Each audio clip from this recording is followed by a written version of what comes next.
देवेंद्र फडणवीस यांच्या मंत्रिमंडळात ओबीसीचे ज्येष्ठ नेते आणि राष्ट्रवादी काँग्रेसचे नेते छगन भुजबळ यांचा समावेश करण्यात आलेला आहे। आपल्यासोबत बोलण्यासाठी ओबीसी नेते लक्ष्मण हाके आहेत। दादा, पहिली प्रतिक्रिया।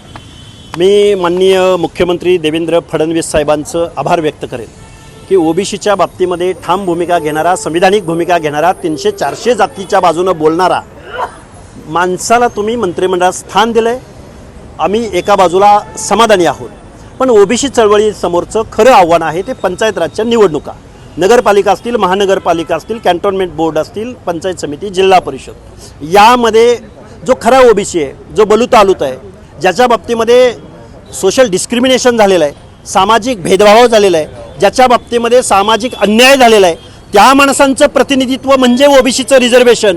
हे मंडल आयोगानं आम्हाला दिलेले आमचे हक्क आणि अधिकार आज पंचायत राजमध्ये चॅलेंज केले जात असताना छगनरावजी भुजबळांचं मंत्रिमंडळामधला समावेश ही आमच्या लढ्याला बळ देणारी गोष्ट आहे।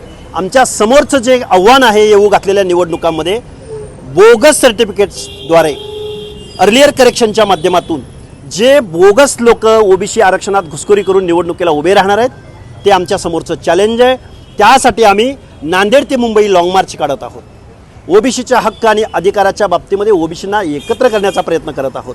त्यामुळे भुजबळ साहेबांचा समावेश आमच्यासाठी आनंददायी बाब आहे। असं असलं तरी कुठेतरी मंत्री होते धनंजय मुंडे, त्यांचा राजीनामा झाला। दुसरी गोष्ट पाहायला गेलं तर 4 महिन्यात स्थानिक स्वराज्याच्या निवडणुका आहेत। ओबीसीचा चेहरा मंत्रिमंडळात असावा म्हणून छगन भुजबळसारखा चेहरा मंत्रिमंडळात घेतला आहे। बघा, भुजबळ साहेबांचं कर्तृत्व वेगळं आहे, भुजबळ साहेबांचं नॉलेज वेगळं आहे, इमेज वेगळी आहे। धनंजय मुंडेंचं पोटेन्शियल वेगळं आहे, धनंजय मुंडेंचं कर्तृत्व, भौगोलिक प्रदेश वेगळा आहे। त्यामुळे रिप्लेसमेंट कोणी कोणाला असण्याचा प्रश्नच उद्भवत नाही आणि ओबीसी एवढा दूध खोळा राहिलेला नाही की याची रिप्लेसमेंट म्हणून तो, असं नाही आहे। तर भुजबळ साहेब एक वेगळं नेतृत्व आहे, ज्येष्ठ नेतृत्व आहे।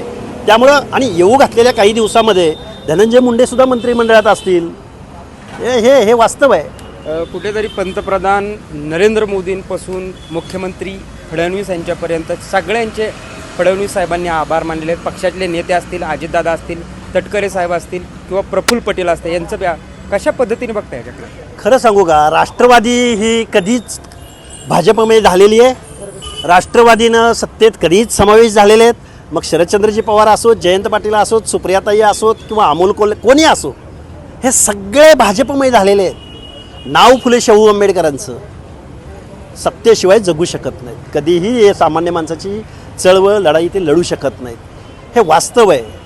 त्यामुळं हे सत्तेच्या बाहेर नव्हते कधी आणि असण्याचा प्रश्नच येत नाही। रोहित पवार असतील, जयंत पाटील असतील किंवा खासदार सुप्रिया सुळे असतील, यांचाही समावेश होईल असं तुमचं म्हणणं आहे। कशा पद्धतीने बघताय? त्याचंच हे प्रत्यंतर आहे। भुजबळ साहेबांचा समावेश म्हणजे वाटेतले काटे दूर करणं हा प्रकार आहे। वेट अँड वॉच, थोड्या दिवसात बघायला भेटेल आपल्याला। भुजबळ साहेबांना ज्यावेळेस फडणवीस साहेबांचं सरकार स्थापन झाल्यावेळेस तेव्हा समावेश केला नव्हता, त्यांनी नाराजगी व्यक्त केली होती। मात्र कुठेतरी याची सुधारणा छगन भुजबळांना घेऊन केली असं म्हणा। पंचायत राजच्या निवडणूक आहेत ना, पंचायत राजमध्ये ओबीसी नाराज असणं हे परवडणारं नाही कुठल्याही पक्षाला। विधानसभेला बघितलेलं आहे, लाडकी बहीण काय आता पंचायत राजला नाही येणार, ओबीसीच येणार। त्यामुळं देर आहे दुरुस्त आहे। जरांगे पाटलांनी टीका केलेली आहे, जातीवादी माणसाला तुम्ही मंत्रिमंडळात घेताय असं म्हणणं आहे त्यांचं। अहो, लोकनियुक्त मुख्यमंत्र्यांनी घेतलंय, त्यांचा तो अधिकार आहे, निवडून तुम्हीच दिले ना सगळ्यांनी। जरांगे टीका करत राहतील, काय आहे, लोकशाही मानली पाहिजे, मुख्यमंत्र्यांचा निर्णय मानला पाहिजे। मुख्यमंत्री हा मुख्यमंत्री असत नाही तर तो 12-13 करोड जनतेचा नायक असतो।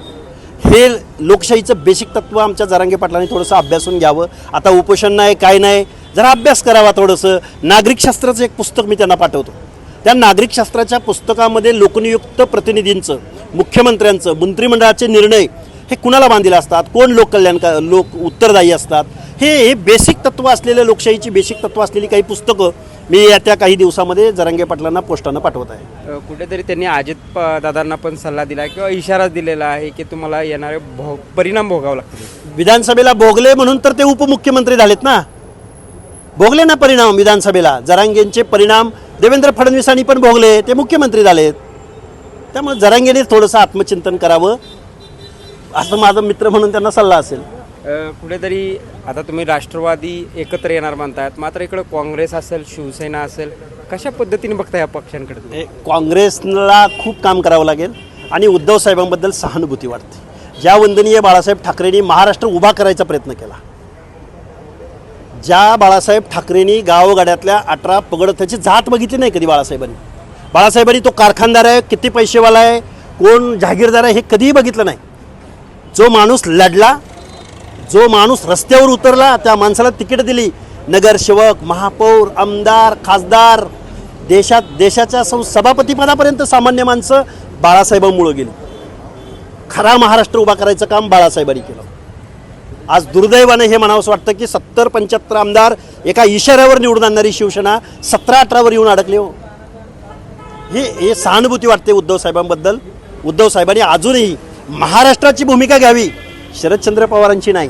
आज पवारसाहेब सत्तेत आहेत, उद्धव साहेब मुंबईमधल्या निवडणुकीला कसं सामोरं जायचं याचा विचार करतायत. कुठेतरी एकनाथ शिंदे आणि उद्धव ठाकरेंनी पण एकत्र यावं असं का वाटत नाही? मग एकत्र आले तर चांगलं आहे, पण एकनाथ शिंदेंचं काय भवितव्य येणारा काळ ठरवेल. पण उद्धव साहेबांनी सुद्धा गावगाड्या एकदा समजून घेतला पाहिजे. गावगाड्यातल्या 18 पगड जाती समजून घेतल्या पाहिजेत.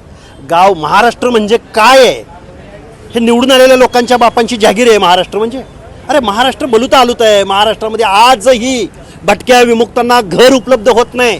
आजही बलुत्या आलुत्याला 2 लाख रुपये कर्ज उपलब्ध होत नाही. आजही त्यांचा पारंपरिक व्यवसाय त्यांना करावा लागतो. यावर कोण बोलणार? का नेहमी कारखानदाराला तिकीट, कारखानदारच आमदार, खासदार, कारखानदारच मंत्रिपदावर. उद्धव साहेब शरद पवारांची सरंजामदारी जाऊन वाटाच झाली तुमची. अरे कधी काळी गावगाड्यातल्या रस्त्यावरचा जय भवानी जय शिवाजी घोषणा देणारा शिवसैनिक आज अण्णाला मोताद आहे. आज 4 व्हीलरमधनं फिरू शकत नाही. तो 4 मुख्यमंत्री दिले शिवसेनेनं महाराष्ट्राला, आणि त्या शिवसेनेची अवस्था 18 आमदारावर आली. त्यामुळे उद्धव साहेब प्रवक्ता बदला, एक चांगलं पोरग गावगाड्यातलं प्रवक्तेपदावर नेमा. आपण पण काम केलं आहे प्रवक्ता म्हणून. काय कशी कामाची पद्धत होती ते? कसं आहे, बाळासाहेब ठाकरेंच्या शिवसेनेची उणीव जाणवते. आज शब्द दिला, बोललो, तो काळ गेला असं मला वाटतं. आणि दुर्दैव आहे महाराष्ट्राचं. एकमेव पक्ष होता महाराष्ट्रामध्ये शिवसेना की जो जातपात बघत नव्हता. दुर्दैव आहे. अशा पद्धतीने आपल्यासोबत बोलण्यासाठी लक्ष्मण हाके होते. त्यांनी प्रत्येक गोष्टीवर सडेतोड असं उत्तर दिलेलं आपल्याला पाहायला मिळतं. कॅमेरामन अनिल कांबळेसह प्रीतम पंडित, न्यूज 18 लोकमत, सोलापूर.